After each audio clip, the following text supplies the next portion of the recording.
There is a specific kind of silence that happens after certain words are spoken, not the silence of someone who has nothing to say, but the silence of someone who suddenly has nothing left to push against. You've felt the opposite of this silence before. Someone provokes you, you fire back, and the argument grows louder, messier, longer. Both of you leave feeling worse than when it started. But there is another way. 5 sentences, some as short as a single word, that when spoken with genuine Stoic calm, don't escalate a conflict. They end it, not through aggression, through the complete absence of resistance for the other person to fight against. By the end of this video, you will have 5 of these replies, exactly where they come from in Stoic philosophy, and exactly why they work on a psychological level that most people never learn. Stay with me, because the 5th one is the hardest to say, and it's the one that changes the most. Welcome back to Axon Stoic, the channel where ancient philosophy meets the battles of modern life. If you're new here, welcome. You've found exactly the right video. And if you've been here before, you know we don't do shallow advice. We go into the meditations of Marcus Aurelius, the letters of Seneca, and the discourses of Epictetus. And we pull out what has survived 2,000 years because it actually works. If that's what you're here for, hit subscribe now, because we go this deep every single week. The foundational principle, why silence wins. Before we get to the 5 replies themselves, we need to understand something the Stoics knew that most people today have completely forgotten. Epictetus, a man born into slavery who had his leg broken by his own master, wrote something in his discourses that sounds almost too simple to be profound. Men are disturbed not by things, but by their opinions about things. When someone attacks you verbally, mocks you, provokes you, tries to humiliate you, they are not actually disturbing you directly. They are handing you a provocation, and your reaction is what completes the transaction. Without your reaction, the provocation has nowhere to go. Here is what almost nobody tells you about arguments. The person trying to provoke you is not actually looking for information. They are looking for an energy exchange. Your anger, your defensiveness, your fear, your scrambling justification. That energy is the entire point. It's what feeds them, what gives them a sense of power or control in the interaction. When you refuse to supply that energy, not through cold withdrawal, but through calm, complete replies that give them nothing to grab onto, the exchange simply cannot continue the way they expected it to.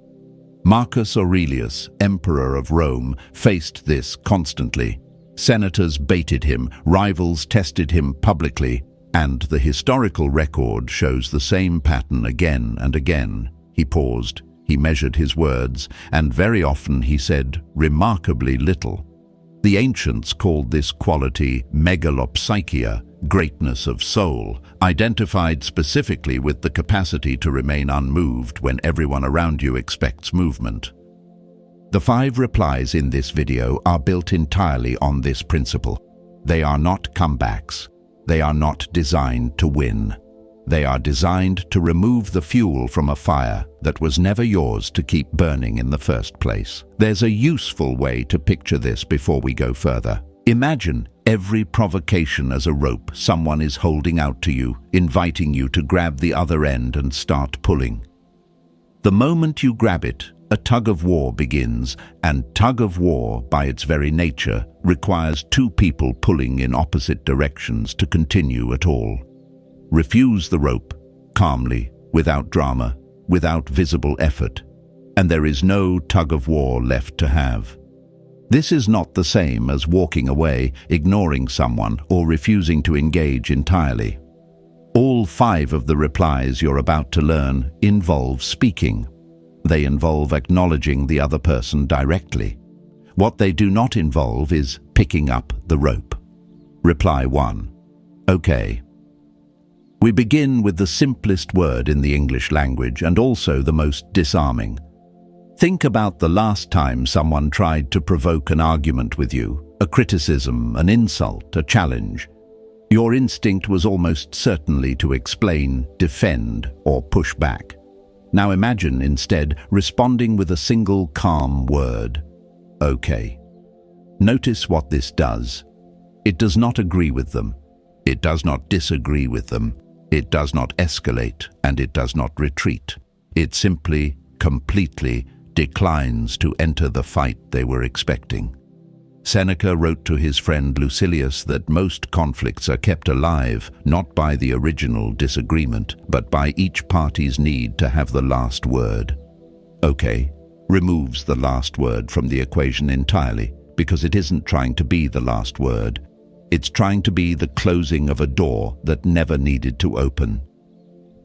The Stoic principle underneath this is apatheia, not apathy in the modern sense of not caring, but freedom from being controlled by disturbing passions. When you say okay and genuinely mean it, without sarcasm, without gritted teeth, you are practicing a small, real act of amor fati, the love of what is, rather than the demand that reality conform to your preferences in that exact moment. Here's the practical test. If you say okay while internally seething, the other person will feel the mismatch instantly, and it will function as an insult rather than a de-escalation. The word only works as a genuine Stoic reply when it reflects an actual internal state. The recognition that this moment, this disagreement, this person's opinion of you, does not require your resistance to survive. Try this the next time someone challenges you over something genuinely small, a minor criticism, an unnecessary jab.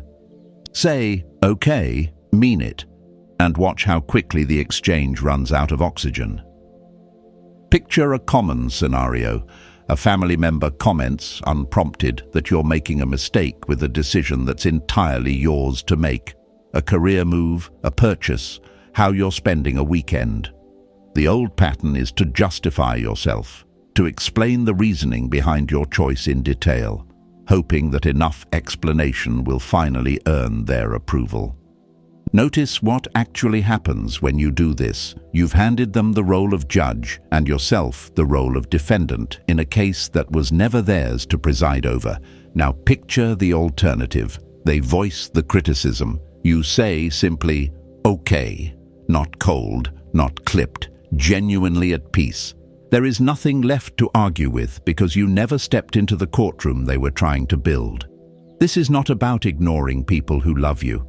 It's about recognizing which moments actually call for a defense and which ones only feel that way because old habits tell you every opinion deserves a rebuttal. Reply 2. Noted. This reply does slightly more work than okay, and it's particularly powerful in situations where someone is trying to correct you, lecture you, or assert authority over something that isn't actually theirs to control. Noted acknowledges that a person has spoken. It does not concede that they are right.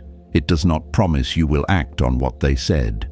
It is the linguistic equivalent of what Epictetus called the dichotomy of control.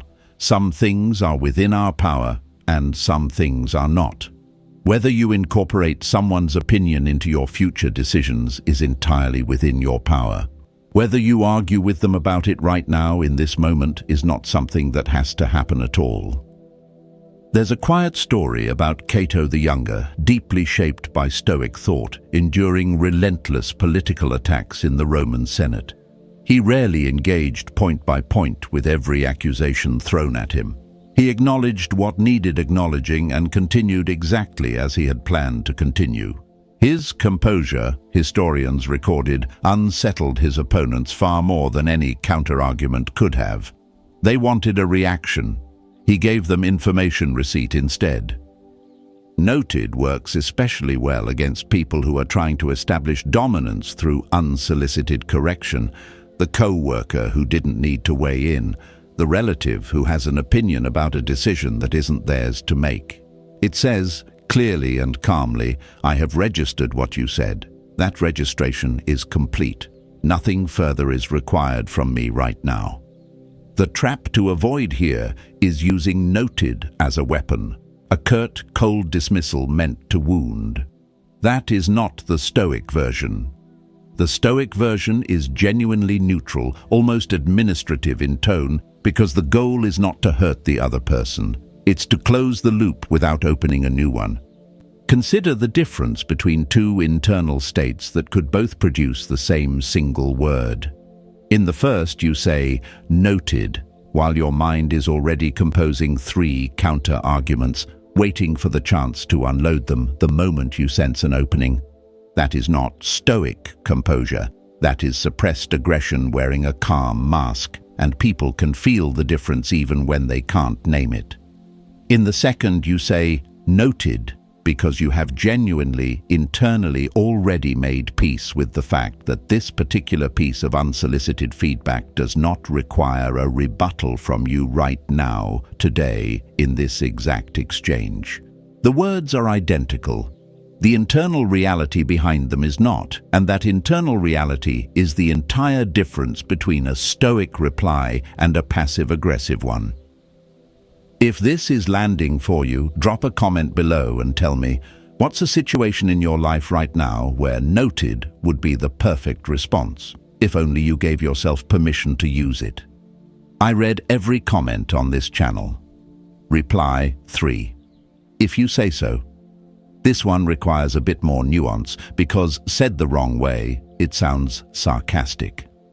Said the right way, with real Stoic grounding behind it, it is one of the most powerful tools for ending an argument you were never going to win in the first place, because the other person had already decided the outcome before you opened your mouth. Epictetus opened his handbook of Stoic practice, the Enchiridion, with the foundational distinction we've already touched on. Some things are within our control and some things are not. Other people's beliefs about you fall firmly into the category of things you do not control. You can present facts, you can explain your reasoning, but you cannot force another mind to update itself, especially a mind that has already committed emotionally to a particular conclusion. If you say so is the verbal recognition of that limit. It is not agreement. It is the acknowledgement that you have heard their position and that you are choosing not to spend further energy trying to change a mind that has already closed the door on being changed in this particular moment. Marcus Aurelius wrote, "How much more grievous are the consequences of anger than the causes of it? Consider how many arguments you've stayed in far longer than they deserved, not because you thought you could still win, but because some part of you couldn't tolerate letting the other person have the apparent last word. If you say so releases exactly that need. You are not surrendering the truth. You are surrendering your emotional investment in convincing someone who was never going to be convinced today." The Stoics called the discipline underlying this prohairesis, the faculty of choice, the part of you that decides where your energy goes. Choosing to stop arguing with someone who has already made up their mind is not weakness. It is one of the clearest exercises of that faculty available to you in ordinary daily life. There is an important clarification worth making here, because this reply is easy to misuse. "If you say so" is not meant for moments where real stakes are on the table, a factual error that will cost someone money, a misunderstanding that affects a shared responsibility, a genuine miscommunication that needs correcting. In those cases, the Stoics would tell you to pursue truth directly, because justice, one of the 4 cardinal Stoic virtues, sometimes requires exactly that persistence.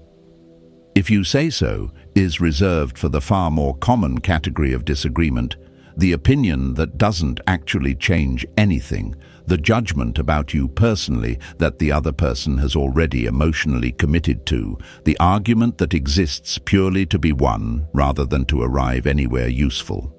Learning to tell these 2 categories apart, quickly and honestly, is most of the real skill involved in using this reply well. Reply 4. We'll see. This reply carries something the previous 3 don't. A quiet, patient confidence that time itself will reveal what argument cannot. We live in a culture that treats immediate response as a virtue. Someone challenges you, and the unspoken expectation is that you should have a rebuttal ready instantly, as though hesitation were the same as defeat. The Stoics looked at this exact tendency 2,000 years before social media existed and identified it as one of the most reliable sources of unnecessary conflict. Seneca wrote about the practice of the daily review, reflecting honestly at the end of each day, not to judge yourself harshly, but to notice what haste had concealed in the moment. We'll see is that same principle applied in real time mid-conversation. It says, I am not going to resolve this disagreement through force of immediate assertion. I am willing to let outcomes speak for themselves. There's a remarkable historical account of Marcus Aurelius presiding over legal disputes, refusing to render quick, decisive judgments the way many rulers before him had. He requested time, he consulted precedent, he let situations develop before concluding them. His contemporaries sometimes found this maddening. Surely the emperor could simply decide. History has vindicated him entirely because outcomes revealed things that heated, immediate argument never could have. We'll see works particularly well against predictions, accusations about your future, or confident declarations about how something will turn out. Someone tells you your plan will fail, your decision is a mistake, your effort is wasted, and instead of defending yourself point by point, you simply say, calmly, we'll see. You are not conceding the argument. You are removing it from the realm of words entirely and placing it in the realm of time, where it was always actually going to be settled. There's a version of this that plays out constantly in ordinary working life. A colleague confidently tells you that the approach you've chosen won't work, listing reasons with total certainty. The instinctive response is to defend every point, to prove in advance that you've already considered their objections. But notice what "we'll see" does instead. It declines the premise that this needs to be settled through debate right now, in this meeting, in this hallway conversation. It quietly relocates the argument to the only place that can actually resolve it honestly, the outcome itself.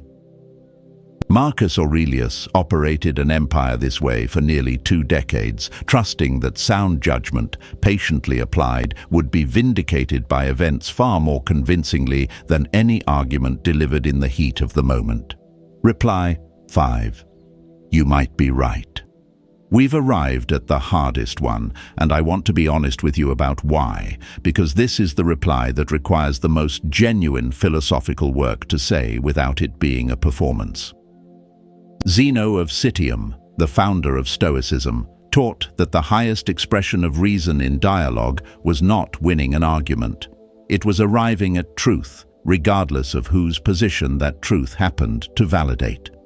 A person who enters a disagreement hoping only to win has already failed philosophically, no matter what happens next in the conversation. You might be right is powerful for a reason that has almost nothing to do with strategy and everything to do with the actual nature of truth. When you say it and genuinely mean it, not as a tactic, but as sincere openness, you remove the entire adversarial structure of the exchange. There is no longer a winner and a loser to be determined because you have already conceded that the outcome was never fully certain in your own favor to begin with. This is not the same as capitulation. Saying you might be right does not mean you agree, and it does not mean you're abandoning your position. It means you are holding the other person's view open as a genuine possibility instead of treating it as a threat that must be defeated.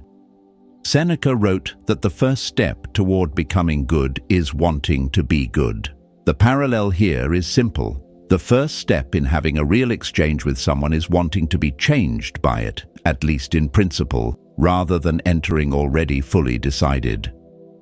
Here's why this reply silences people so completely, often more completely than any of the previous 4. Most people who are trying to provoke you are braced for resistance. They have an entire reportedly smiled and said something to the effect of, You may have found an error I haven't. Tell me more. The student, who had walked in expecting resistance, found none to push against, and the confrontation simply dissolved into an actual conversation. This is the mechanism at work. A person fighting to protect their ego is predictable. You can anticipate exactly how they'll respond to pressure because their whole posture is built around defending a fixed position. A person who has already agreed in principle to be wrong if the evidence warrants it has nothing left for an attacker to exploit. I want you to sit with a question honestly for a moment. Think of someone in your life who reliably makes you feel defensive the instant they open a certain topic. What would happen the next time they challenged you if your very first internal move was to ask yourself quietly, could they actually be right? Not as defeat, as philosophy. As the exact discipline Zeno considered the entire point of thinking clearly in the first place. Bringing it all together. Let's look at what we've actually built today. 5 replies. Okay, noted. If you say so, we'll see, and you might be right, that seem on the surface almost too simple to matter. But underneath every one of them is a specific piece of Stoic philosophy. The dichotomy of control, the discipline of prohairesis, the patience of the daily review, and the genuine humility that Zeno considered the actual goal of any real conversation. None of these replies work as tricks. Said with contempt, sarcasm, or hidden anger, every single one of them will land as an insult and make the situation worse, not better. Said with genuine Stoic grounding, the real internal recognition that this moment does not require your defense, your victory, or your last word, they become almost impossible for another person to escalate against because you have given them nothing to escalate. It's worth being honest about why this matters more than it might first appear. Every one of these 5 replies asks you to give up something that feels, in the moment, like it should be non-negotiable. The need to be understood, the need to win, the need to have the final say. The Stoics would tell you that this need, while completely human, is also almost entirely optional. It is a habit built over years of practice, and like any habit, it can be unbuilt through the same kind of practice, one ordinary conversation at a time. Here is your challenge for tonight. Not 5 challenges. 1. Think of a person in your life who reliably pulls you into arguments you don't actually want to be in. The next time it happens, before you respond the way you usually do, pick just one of these 5 replies and try it. Sincerely, just once. Notice not just what happens in the conversation, but what happens in your own chest, whether the old tightness that usually shows up a little less this time. Marcus Aurelius didn't develop this kind of composure overnight, despite ruling the most powerful empire in the ancient world. He practiced it every morning and every evening. In the private pages of a journal, he never intended anyone else to read. That same practice is available to you, starting with the very next conversation that tries to pull you off balance. If this video gave you something today, hit the like button. It costs nothing, and it tells us this kind of depth is exactly what you're here for. Leave a comment and tell me honestly, which of these 5 replies do you think will be hardest for you to say and actually mean? I read every comment on this channel, and I'll be down there with you. Subscribe to Wisdom of the Stoics if you haven't already. We go this deep every single week into philosophy that has survived 2,000 years because it was built for exactly the hardest, most ordinary moments of a real life. Until next time, stay grounded, stay rational, and remember what Marcus Aurelius told himself on the mornings the world felt heaviest. You have power over your mind, not outside events. Realize this, and you will find strength.